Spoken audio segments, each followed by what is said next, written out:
ये वो विवाद है जिसमें मैं पहले भी डीसी बन के रह चुका हूँ। आज वो विवाद है कुछ बदला नजर आ रहा है। ये मैं नहीं, ये बाहर वाले कहते हैं। और ये क्यों कहते हैं? क्योंकि कुछ लोगों के कारण से हम आपस में लड़ लिए। हमें आज सोचना है कि क्या हम वापस वही चीज बनना चाहते हैं जो दुनिया देखना चाहती है, या क्या हम एक मिसाल जो हमारे पूर्वज देखे गए हैं वो बनना चाहते हैं। ये आप लोगों को सोचना है, ये आपकी आने वाली नस्लों को सोचना है।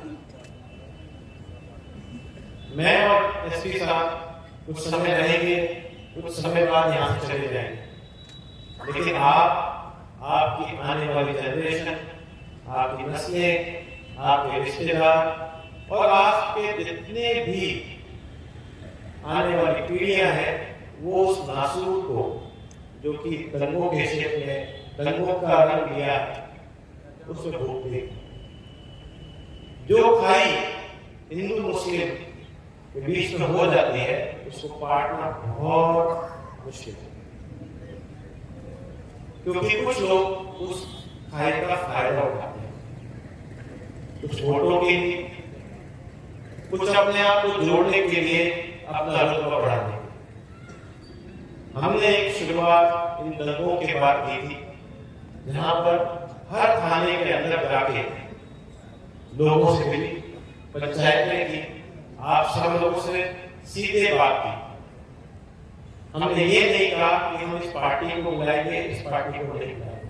और आज भी हमने जो शुरुआत की है ये पिरंगुआ से इसलिए की है क्योंकि पिरंगुआ उस समय भी एक ऐसा कस्बा था जहां पर कोई दंगा नहीं, और एक मिसाल पेश की है। मैं चाहूंगा दूसरे कस्बे भी यहां से मिसाल पेश। इन दंगों के अंदर हमने कई मिसालें देखी, चाहे भारत को गुरुकुल को बचाने के लिए वहां के सरपंच ने आगे बचाया, जहां पर यहाँ के जो लोग थे उन्होंने पिरंगों को बचाया, सिंगार बचाया। लेकिन मैं चाहूंगा बाकी कस्बे भी उस चीज को सोचे, तो हिंदू मुस्लिम की राजनीति छोड़कर भाई भाई की राजनीति। और ये सबसे जरूरत है, ये सबसे हमें जरूरत है, हमारे देश को जरूरत है। जब तक हम ये चीज नहीं समझेंगे कि हिंदू और मुस्लिम की राजनीति से किसी को फायदा नहीं हुआ, ये सिर्फ फायदा हुआ है कुछ लोगों को जो कि अपने वोटों बैंकों की राजनीति चलाते हैं। मैं आप लोगों को बोलता हूं कि ये चीजें आपको जो भी समझाए उसको आप बोलो कि भाई मेरे पास तो बैठना मत, और अपने काबिल लोगों के पास भी ना बैठो, क्योंकि जहर घोलने वाला ये नहीं देखता कि वो अपने घर में जहर घोल रहा है या अपने कस्बे में जहर घोल रहा है। मैं यहाँ पर आपको कोई ज्ञान देने नहीं आया, ये आपकी दीन, आपकी तालीम, आपके मजहब और हर धार्मिक किताब में लिखा हुआ, चाहे हिंदू की हो, चाहे मुस्लिम की हो, चाहे गीता में हो, चाहे कुरान में, हर कोई भी गुरु आपको मिलेगा, कोई भी गुरु आपको मिलेगा या कोई भी आपका मौलाना मिलेगा, वो एक ही बात कहेगा, शांति की अमन की, कभी कोई लड़ाई की बात नहीं है। तो फिर हम किन लोगों को फॉलो कर रहे हैं? खासकर कुछ नई जनरेशन के लोग ट्विटर, फेसबुक इन सब के ऊपर लगकर अपनी एक अलग ही जमात में के ऊपर चले गए हैं, और उन लोगों को फॉलो करने में, उन लोगों को ताली पीटने में मजा आता है जो कि लोगों को जलाते हैं, जो इस मेवात को ही नहीं बाकी ये लोग कुछ लाते हैं, उनको फॉलो करने में मजा आता है। मेवात के अंदर एक अफवाह घरों को जला देती है, कस्बों को जला देती है, और उन अफवाह के कारण से सबसे ज्यादा नुकसान हमारे लोगों के जो रह रहे हैं उनको होता है। जब मैं देखा कि किन लोगों का नुकसान हुआ, किन लोगों का नुकसान हुआ है, आप शर्म से डूब मरोगे। उन लोगों का नुकसान हुआ है, कोई रेहड़ी चलाने वाला, कोई दुकान पे टेंट वाला, उसका नुकसान हुआ, किसी फर्नीचर वाले का नुकसान हुआ। क्यों भाई? उनकी किससे दुश्मनी थी? उसकी किससे दुश्मनी थी कि उसका नुकसान हुआ? किसी से। मरा तो आखिर में वो मरा जिसका किसी से कोई मतलब नहीं। क्यों? उन्होंने ये देखा कि वो हिंदू थे, ये मुस्लिम थे, फूंक दिया। और कुछ लोगों ने उसका फायदा उठा के भी किया। तो भाई जाओ, वरना ये दिन दूर नहीं कि आप लोग आपस में जो बैठे हो वो भी लड़ने चालू कर दो। जब मैं पिछली बार मेवात, अब मेरे से बाहर वाले इंडस्ट्री वाले आते हैं और पूछते हैं, साहब ये शांति कितने दिन रहेगी? मैंने कहा चिंता मत करो, एक को अक्कल आ गई है, अब ये जिंदगी भर शांत रहेगा। क्यों? क्योंकि इनके जो दामों के जो बढ़ रहे थे, जमीनों के, जो इंडस्ट्री आ रही थी, वो पीछे चली गई। और अगर अब भी नहीं सुधरे तो कभी नहीं सुधर पाओगे, ये मैं आपको बताऊं। अरे लड़ाई करनी है, हमें लड़ाई करनी है तो उससे लड़ाई करें, जाहिल पंथा से लड़ाई करें। हमें उससे लड़ाई करें जहां पर अपने बच्चियों को हम स्कूलों में नहीं भेजते, उनकी शादी कर देते हैं छोटी उम्र में, उससे लड़ाई करें।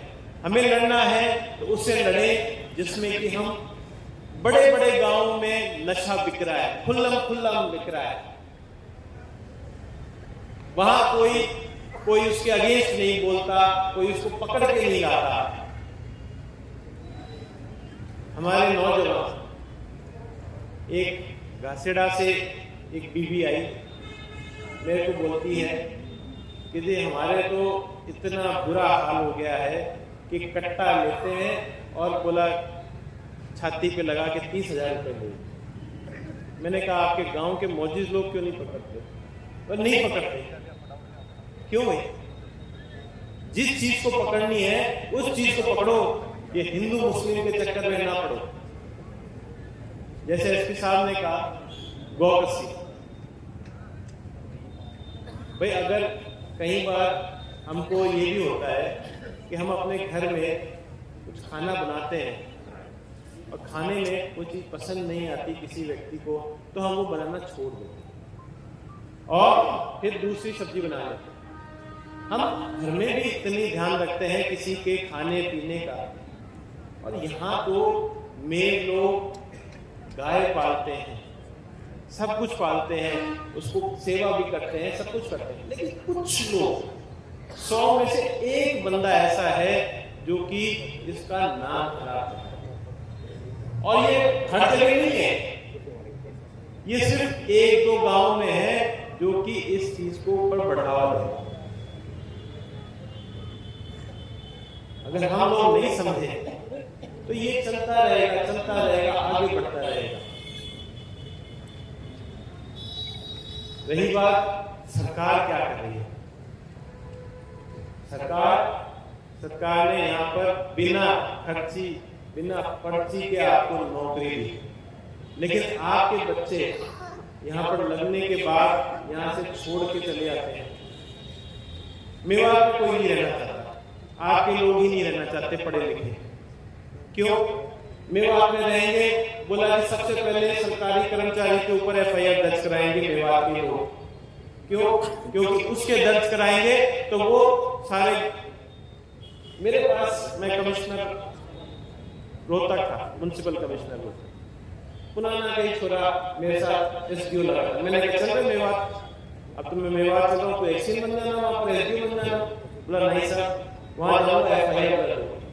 बोलो, बोला हमारे पढ़े लिखे सब निकल जाते हैं बाहर, कोई गुड़गांव निकल जाता है, कोई विदेश निकल जाता है, तो ऐसा क्यों? यहाँ सोचने की जरूरत है। सरकार नौकरी दे रही है तो नौकरियां लो। अभी सरकार ने हर गांव के अंदर एक ऑपरेटर लगा है, हर गांव के अंदर एक ऑपरेटर लगा है HKRS।